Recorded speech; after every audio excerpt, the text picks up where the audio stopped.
दिल्ली और मुंबई सहित भारत के कई शहर ओमिक्रॉन की लहर में हैं।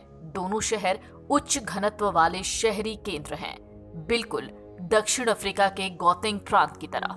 गौतेंग ही वो जगह है जो कि नए वुहान के तौर पर चर्चा में आया। चलिए अब जरा आपको पूरी खबर समझाते हैं। दरअसल साउथ अफ्रीका के एक्सपर्ट्स ने एक रिपोर्ट तैयार की जो कि गौतेंग प्रांत से जुड़ा है, यानी साफ तौर पर वहां से जहां से ओमिक्रॉन आया।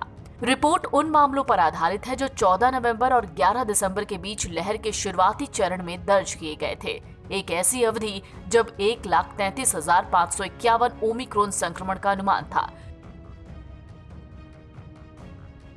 स्टडी में दावा किया गया कि केवल 4.9% मामले अस्पताल में भर्ती थे, जबकि बीटा प्रकोप के शुरुआती चरण के दौरान 18.9% और डेल्टा प्रकोप के शुरुआती चरण के दौरान 13.7% मामले थे। इतना ही नहीं, दक्षिण अफ्रीका में डेल्टा, बीटा और ओमिक्रॉन लहर के बीच बड़ी संख्या में लोगों को टीका लगाया गया था और देश के विशेषज्ञों ने पहले इसे कम गंभीरता के संभावित कारणों में शामिल भी किया था।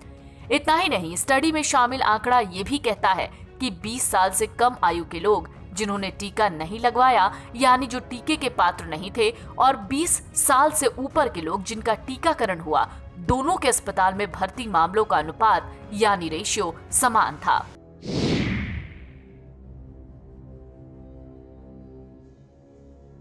एनआईसीडी ने अपनी रिपोर्ट में एक बेहद अहम बात कही है। एनआईसीडी ने कहा 20 साल से कम के समूह में अस्पताल में भर्ती मामलों का अनुपात समान था, जैसे 7.1% बीटा के मामले में, 3.8% डेल्टा में, 6.1% ओमिक्रॉन में।